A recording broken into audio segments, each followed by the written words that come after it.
నియోజకవర్గం బాలరెడ్డిపల్లిలో విషాదకర ఘటన చోటు చేసుకుంది. బాలరెడ్డిపల్లి సచివాలయంలో పనిచేస్తున్న ఇంజనీరింగ్ అసిస్టెంట్ రాజేశ్వరి ఉరివేసుకొని ఆత్మహత్య చేసుకుంది. రాజేశ్వరి ప్రొద్దుటూరులోని రామేశ్వరం గ్రామానికి చెందిన వారని, ప్రస్తుతం రైల్వే కోడూరులో నివసిస్తున్నారని స్థానికులు చెప్పారు. గురువారం విధులకు హాజరు కాలేదని అనుమానించిన ఆమె నివాసానికి వెళ్లగా ఫ్యాన్ కు ఉరివేసుకొని మృతదేహం చెందిందని స్థితిలో కనిపించిందని సహోద్యోగులు తెలిపారు. వెంటనే పోలీసులకు సమాచారం అందించడంతో ఘటనా స్థలానికి చేరుకొని మృతదేహాన్ని ప్రభుత్వ ఆసుపత్రికి తరలించారు. రాజేశ్వరి మృతదేహంపై సమాచారం అందుకున్న తల్లిదండ్రులు కూతురి మృతదేహాన్ని చూసి శోకసంద్రంలో మునిగిపోయారు. ఘటనపై పోలీసులు కేసు నమోదు చేసి దర్యాప్తు చేపట్టారు.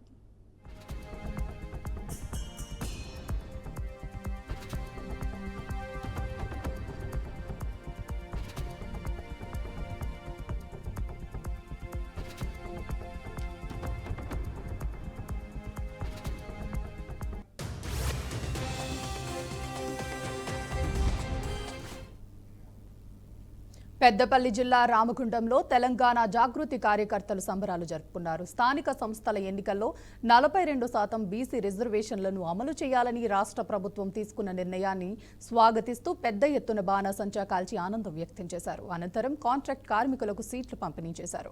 బీసీల హక్కుల కోసం తెలంగాణ జాగృతి అధ్యక్షురాలు కవిత పోరాటం చేసి విజయం సాధించారని జాగృతి జిల్లా అధ్యక్షుడు రాజేష్ తెలిపారు.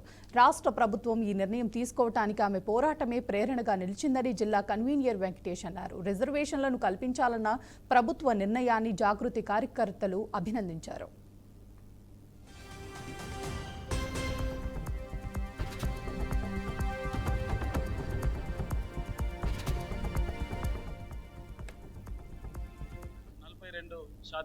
రిజర్వేషన్ను అమలు చేస్తూ తెలంగాణ ప్రభుత్వం కేబినెట్లో ఆమోదం చేయడాన్ని స్వాగతిస్తూ తెలంగాణ జాగృతి అనుబంధ విభాగం సింగరేణి జాగృతి ఆధ్వర్యంలో మిత్రుడు వెంకట్ గారి నాయకత్వంలో చేస్తున్న ఈ యొక్క కార్యక్రమానికి విచ్చేసిన జాగృతి నాయకులకు, అదేవిధంగా ఈ కార్యక్రమంలో పాల్గొంటున్న కార్మిక సోదరులందరికీ కూడా పేరు పేరున హృదయపూర్వక ధన్యవాదాలు తెలియజేసుకుంటూ, ఏదైతే నిజామాబాద్ కామారెడ్డి డిక్లరేషన్ ప్రకారం కాంగ్రెస్ ప్రభుత్వం బీసీలకు 42% రిజర్వేషన్ను కల్పిస్తానని ఈరోజు ప్రభుత్వాన్ని ఏర్పాటు చేసిన సంగతి మీకు అందరికీ తెలిసిందే. ఏదైతే 6 గ్యారెంటీలను అమలు చేయకుండా అటకెక్కించిన విధంగానే మరి ఈ బీసీలకు సంబంధించిన బిల్లు కూడా వెనుకబడుతుందన్న ఉద్దేశంతో తెలంగాణ జాగృతి ఆధ్వర్యంలో బీసీలకు సంబంధించిన ఈ బిల్లును అమలు పరచడం కోసం గత సంవత్సరంన్నర కాలంగా మా అభిమాన నాయకురాలు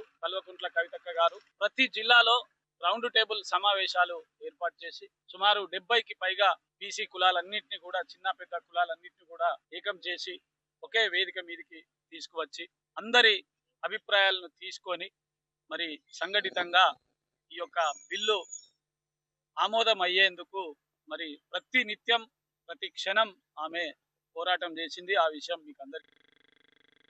బీసీలకు 42% రిజర్వేషన్ కోసం స్థానిక సంస్థల ఎన్నికల్లో ఆమోదించడము తెలంగాణ జాగృతి వ్యవస్థాపక అధ్యక్షురాలు కవితక్క గారి విజయంగా మేము అనుకుంటున్నాం. ఎందుకంటే ఇప్పుడు సంవత్సరాల కాలం నుంచి, దాదాపు 18 నెలల కాలం నుంచి కూడా ఈ యొక్క బీసీల 42% రిజర్వేషన్ కోసము మరి ఎన్నో కార్యక్రమాలు ఏర్పాటు చేశారు.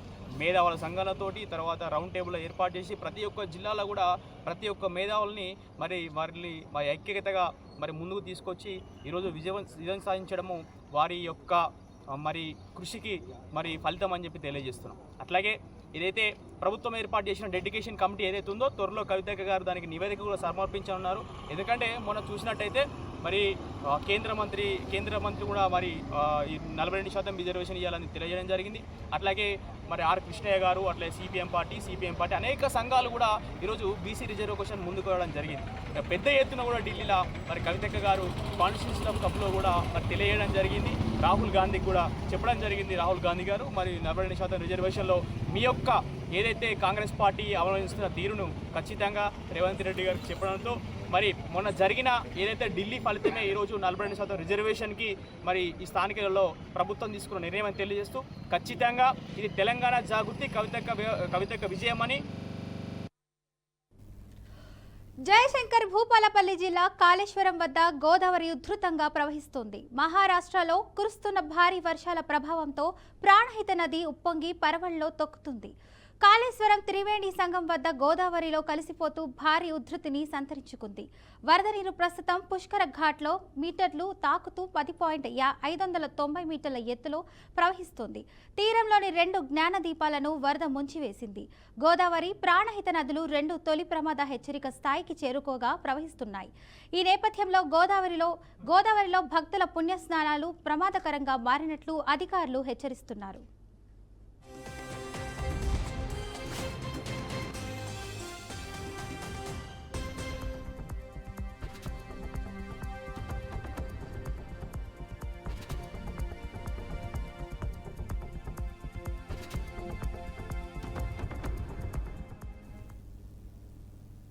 కాకినాడ జిల్లా తుని పట్టణంలో స్వయంభూగా వెలిసిన శ్రీ భద్రకాళి అమ్మవారు శాకాంబరి దేవిగా భక్తులకు దివ్య దర్శనమిచ్చారు.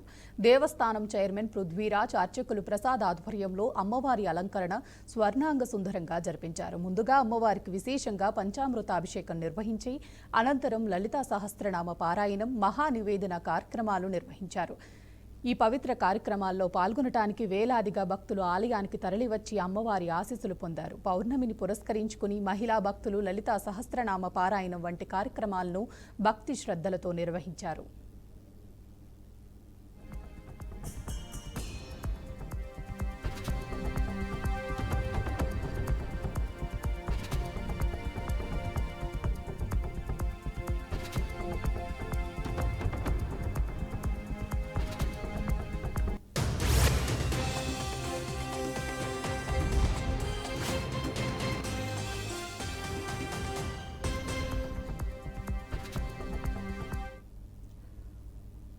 అంబేద్కర్ కోనసీమ జిల్లా పి గండవరం ప్రాంతంలో గోదావరి నదికి వరద ఉధృతి పెరుగుతోంది. దీంతో ఐనవిబల్లి మండలంలోని ముక్తేశ్వరం రేవు వద్ద ఏర్పాటు చేసిన తాత్కాలిక రహదారి వరద ప్రవాహానికి పూర్తిగా కొట్టుకుపోయింది. ఈ నేపథ్యంలో ముక్తేశ్వరం కోటిపల్లి రేవు రవాణా పూర్తిగా నిలిచిపోయింది. ముక్తేశ్వరం రేవు నుంచి ద్రాక్షారామం, రామచంద్రపురం వెళ్లేవారు యానం మీదుగా తిరిగి వెళ్లాల్సిన పరిస్థితి ఏర్పడింది. ఇంకా గన్నవరం మండలం గంటి పెద్దపొడి వద్ద తాత్కాలిక గట్టు తెగిపోవడంతో ఉడిముడి లంక, గంటి పెద్దపొడి, బూరుగుడు లంక, అరిగిలవారిపాలెం గ్రామాలకు రాకపోకలు పూర్తిగా నిలిచిపోయాయి. ఈ గ్రామాల ప్రజలు పడవలపై ప్రయాణించాల్సిన పరిస్థితిలో ఉన్నారు. ఇప్పటికే 4 గ్రామాలకు వరద వల్ల రవాణా నిలిచిపోయిందని, లోతట్టు ప్రాంతాల ప్రజలు అప్రమత్తంగా ఉండాలని అధికారులు సూచనలను జారీ చేస్తున్నారు.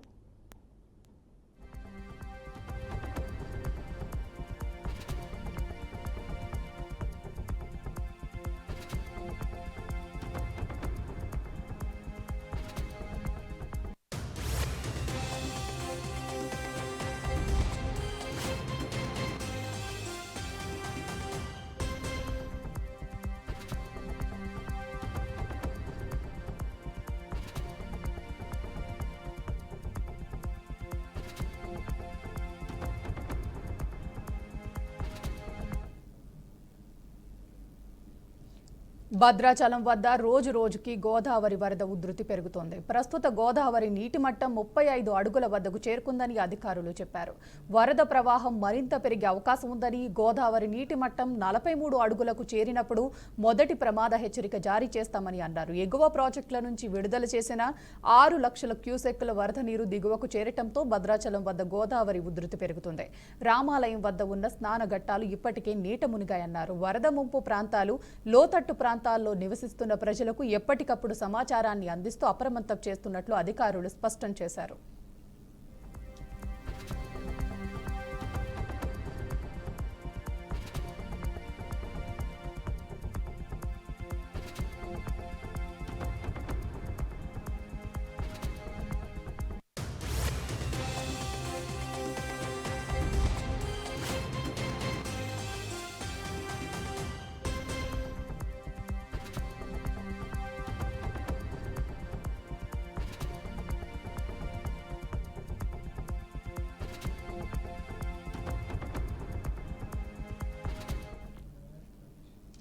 అంటార్కిటికాలోని వెజల్ సముద్ర ప్రాంతంలో 511 బిలియన్ బ్యారెళ్ల చమురు నిక్షేపాలను రష్యా శాస్త్రవేత్తలు గుర్తించారు.